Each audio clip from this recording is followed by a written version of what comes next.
آقا کریم صلی اللہ علیہ وسلم ہیں جن کے آگے آگے جانور نہیں چل رہے ہیں. اب آقا کریم صلی اللہ علیہ وسلم آگے چل رہے ہیں اور ساری بکریوں کو عبداللہ ہانکتے ہیں تو بکریاں پیچھے چلی جا رہی ہیں.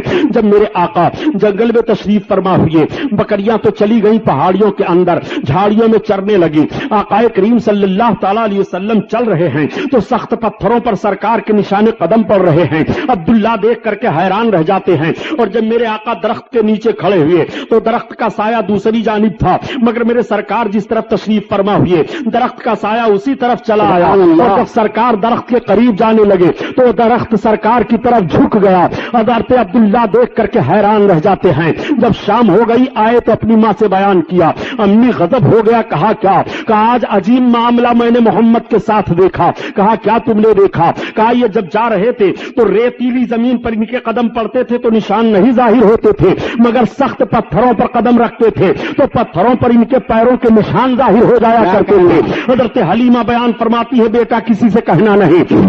اور امی یہی نہیں بلکہ جس درخت کے نیچے ہم گئے اس درخت کا سایہ اسی طرف چلا آیا. اور امی یہی نہیں بلکہ جب ہم درخت کے پاس جانے لگے تو درخت جھک گیا ہے. امی میں گھبرا گیا تھا. حضرت حلیمہ کہتی ہے بیٹا تمہیں گھبرانے کی ضرورت نہیں ہے. محمد سے اس طرح سے بہت ساری باتیں کو دیکھنے کی ملی ہیں. یہ بہت عظیم انسان ہیں, یہ بہت برکت والے ہیں. آج پھر میرے سرکار جنگل میں تشریف لے گئے. اب جب میرے آقا جنگل میں تشریف لے گئے پہاڑیوں کے درمیان, تو پہاڑیوں کے اندر جتنے چرند پرند تھے وہ سب کے سب اڑ کر کے آ کر کے اسی درخت پر بیٹھ گئے اور منڈلانے لگے گویا سرکار کی زیارت کر رہے ہیں. تمام جانور جنگل سے نکل آئے اور وہ سرکار کی طرف دیکھ رہے ہیں اور دیکھنے کے بعد اپنی پیشانی کو زمین پر رکھ رہے ہیں اور رکھنے کے بعد وہ جنگل کی طرف چلے جا رہے ہیں. آقا صلی اللہ علیہ وسلم گھر کی طرف تشریف لا رہے ہیں تو سارے بکریاں چلی آ رہی ہیں. بکریوں کو ہانکنے کی ضرورت نہیں پڑ رہی ہے. حضرت حلیمہ کی بکریاں کٹگھرے میں پہنچ جاتی ہیں. کوئی ایک بکری بھی ضائع نہیں ہوتی ہے. اور پورے خاندان میں پوری آبادی میں جب سے میرے آقا تشریف لے گئے تھے کسی بکری کو کوئی جانور کسی دن نقصان نہیں پہنچایا تھا. موسمی بخار میرے سرکار کو ہو گیا. جب یہ باتیں بیان کی جاتی ہیں تو مخالف گروپ کے لوگ کبھی کہہ دیا کرتے ہیں کہ نبی کی فضیلت میں یہ حدیث شریف تو ضعیف ہے, یہ حدیث شریف تو ضعیف ہے, یہ حدیث تو ضعیف ہے. میں کہتا ہوں جب فضائل نبی کی بات آئے تو تمہیں حدیث ضعیف دکھائی دے رہی ہے. آخر کن حدیثوں کو تم کبھی تسلیم کرتے ہوئے نبی کریم صلی اللہ علیہ وسلم کی فضیلت کو تسلیم کرو گے؟ یہ مصطفیٰ کی عظمت کا بیان ہے, اس میں ضعیف حدیث اور قوی حدیث کا معاملہ نہیں ہے. اپنے آقا کی عظمت سماعت فرماتے چلو. نبی کونین صلی اللہ تعالی علیہ وسلم کو موسمی بخار ہوا. میرے سرکار 3 دن جنگل میں تشریف نہیں لے گئے. تب تک حلیمہ کے لڑکے روتے چلاتے ہوئے آئے اور عرض کرتے ہیں ارے امی جان آج تو سب سے زیادہ دودھ دینے والی بکری کو جنگل کا شیر اٹھا لے گیا ہے. حلیمہ رونے لگی. میرے آقا نے آنکھیں کھول دی, ارشاد فرمایا امی کیا بات ہے؟ حلیمہ عرض کرتی ہے بیٹا محمد سب سے زیادہ دودھ دینے والی بکری کو جنگل کا شیر اٹھا لے گیا ہے. مجھے یہ فکر نہیں ہے کہ دودھ دینے والی بکری تھی, میں اس فکر میں رونے لگی ہوں کہ جب سے آپ میرے گھر آئے تھے میں آپ کو لے کر کے آئی تھی, میری ہی بکری نہیں بلکہ آبادی میں کسی کا جانور نقصان نہیں ہوا تھا. آج جانور کیسے ہماری بکری کو اٹھا لے گیا اس میں کوئی راز ہے. تب تک میرے سرکار کھڑے ہو گئے اور ارشاد فرماتے ہیں چلو کدھر سے جنگل کا شیر آیا تھا. پہاڑی کے ایک چٹان پر آ کر کے ان کے لڑکے کھڑے ہو جاتے ہیں اور اشارہ سے بیان دیتے ہیں اسی طرف سے آیا تھا شیر. میرے سرکار نے اسی طرف رخ نبوت کیا اور کہنے کے بعد ارشاد فرماتے ہیں یا ابا الحارث اتنا نبی کا فرمان تھا کہ جنگل میں جتنے شیر چیتے چرندے پرند ہیں سب باہر نکل آ رہے ہیں. نبی بلا رہے ہیں چلو چلو, بلا رہے ہیں چلو چلو, امام الانبیاء بلا رہے ہیں چلو چلو, رحمت للعالمین بلا رہے ہیں چلو چلو. سارے جانور چلے آ رہے ہیں اور سارے کے سارے لوگ لائن سے کھڑے ہو جاتے ہیں. تب تک جنگل کا ایک بوڑھا شیر نکلتا ہے اور بکری کا کان پکڑے لیے ہوئے چلا آ رہا ہے. اس نے بکری کو چھوڑ دیا, بکری ادھر چلی گئی. حضرت حلیمہ سرکار کا چہرہ دیکھ رہی ہیں. میرے آقا نے جانوروں سے ارشاد فرمایا میری بکری کیوں اٹھا لے گئے تھے؟ تو حلیمہ کہہ رہی ہیں کہ محمد کی بولی تو میں سمجھ رہی تھی مگر جانور کیا بول رہے تھے اس کو میں نہ سمجھ پائی. حلیمہ نے دامن تھاما عرض کیا بیٹا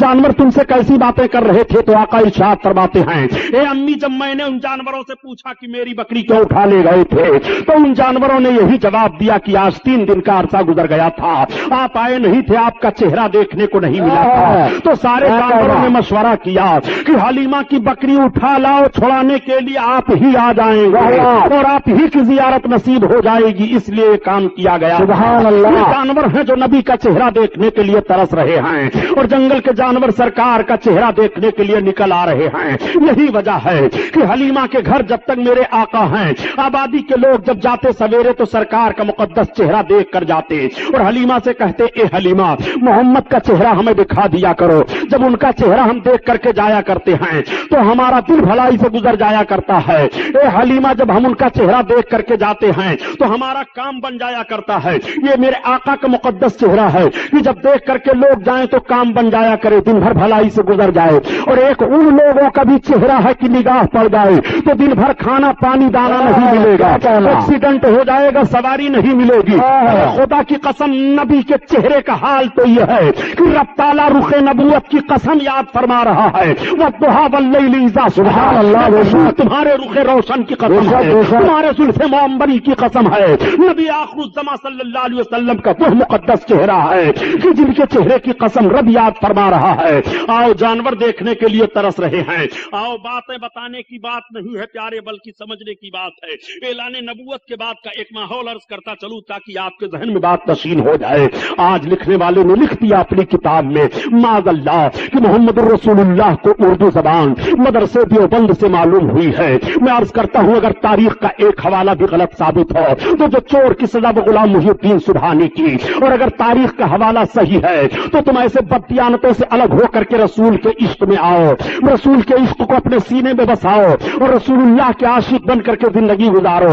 نبی کونین صلی اللہ علیہ وسلم سارے عالم کے لیے نبی ہیں اور سارے عالم کے لیے رحمت ہیں۔ ہر ایک کی زبان میرے آقا سمجھ رہے ہیں، چاہے ہندوستانی ہو اس کی بھی زبان سمجھ رہے ہیں، ایرانی ہو اس کی بھی زبان سمجھ رہے ہیں، عربی ہو اس کی بھی زبان سمجھ رہے ہیں، ساری دنیا کے انسانوں کی زبان سمجھ رہے ہیں، جانوروں کی زبان سمجھ رہے ہیں، چرند و پرند کی زبان سمجھ رہے ہیں۔ اس لیے کوئی نبی کونین بن کر کے تشریف لائے ہیں، وہ سب کی زبان سمجھ رہے ہیں۔ ارے یارو یاد رکھو حضرت آدم علیہ الصلوۃ والتسلیم کو 7 لاکھ زبانوں کا علم تھا اور اس وقت دنیا میں صرف 30,000 زبانیں بولی جا رہی ہیں، 30,000 زبانیں بولی جا رہی ہیں، اور حضرت آدم علیہ السلام کو 7 لاکھ زبانوں کا علم تھا۔ نبی کونین صلی اللہ علیہ وسلم تو امام الانبیاء ہیں، نبی کو اللہ تعالیٰ نے سارے علوم عطا فرما دیے ہیں، کوئی ایسی زبان نہیں ہے جس زبان کو میرے آقا نہ جان رہے ہوں۔ آقا کریم صلی اللہ تعالیٰ علیہ وسلم کس طرح زبانوں کو سمجھ رہے ہیں دیکھو، میں نے یہ دعویٰ کیا ہے آج یہ آقا صلی اللہ علیہ وسلم جلوہ افروز ہیں، رسالت و نبوت کا اعلان ہو چکا ہے، کلمہ کی تبلیغ ہو رہی ہے، میرے سرکار تشریف لے جا رہے ہیں، راستے میں ایک شکاری ایک ہرن کو شکار کے لیے آ رہا ہے، ہرن کی نگاہ پڑ جاتی ہے، جیسے رخ نبوت پر ہرن کی نگاہ پڑی، ہرن رونے لگی، آنکھوں سے آنسو بہنے لگے۔ وہ میرے سرکار جو جانوروں کا رونا بھی نہ پسند فرمائیں، نہ گوارا ہو انسانوں کے رونے کو آقا کب گوارا کریں گے؟ میرے آقا صلی اللہ علیہ وسلم سے ہرن عرض کر رہی ہے، یا رسول اللہ مجھ کو اس شکاری نے شکار کر لیا ہے، یا رسول اللہ میرے 2 چھوٹے چھوٹے بچے ہیں، میں اپنے بچوں کو دودھ پلاتی ہوں، یا رسول اللہ اس شکاری کے شکار سے مجھے آزاد کرا دیجئے، میں اپنے چھوٹے بچوں کو دودھ پلا کر کے یا رسول اللہ پھر اس شکاری کے شکار میں آ جاؤں گے۔ اے میرے آقا آپ رحم فرما دیں، آپ کرم فرما دیں۔ اس ہرن نے یہ فریاد پیش کی اور جیسے اس نے یہ فریاد پیش کی آقا فرماتے شکاری، اس نے کہا ہاں۔ آقا نے فرمایا دیکھ یہ شکار مجھ سے کہہ رہی ہے کہ اس کے 2 چھوٹے چھوٹے بچے ہیں سے تو آزاد کر دے، یہ اپنے بچوں کو دودھ پلانے کے بعد تیرے شکار میں آ جائے گی۔ اس نے کہا آپ کیسی بات کہہ رہے ہیں، بھلا شکار بھی چھوٹ جانے کے بعد شکار میں آتا ہے؟ آقا نے فرمایا سن، اور شکاریوں کے شکار ہوں گے جو چھوٹ جائیں گے، وہ نہیں آئیں گے، مگر یہ میرا شکار ہے، یہ آزاد ہونے کے بعد بھی میرے شکار میں رہے گا، میں ذمہ داری لیتا ہوں۔ آقا کریم صلی اللہ علیہ وسلم کے کہنے پر اس شکاری نے چھوڑ دیا، ہرن آزاد ہوئی۔ ہرن جانے کے بعد اپنے دونوں بچوں کو دودھ پلاتی ہے اور دودھ پلانے کے بعد جب واپس چلنے لگی بچے ماں کی چھاتی نہیں چھوڑ رہے ہیں۔ ہرن نے کہا بچوں تمہارا پیٹ بھر گیا، اب تم چھوڑ دو، اب تمہارا پیٹ کیسے بھرے گا یہ مجھے معلوم نہیں۔ بچوں سے ماں نے جب یہ کہا بچے تڑپ گئے۔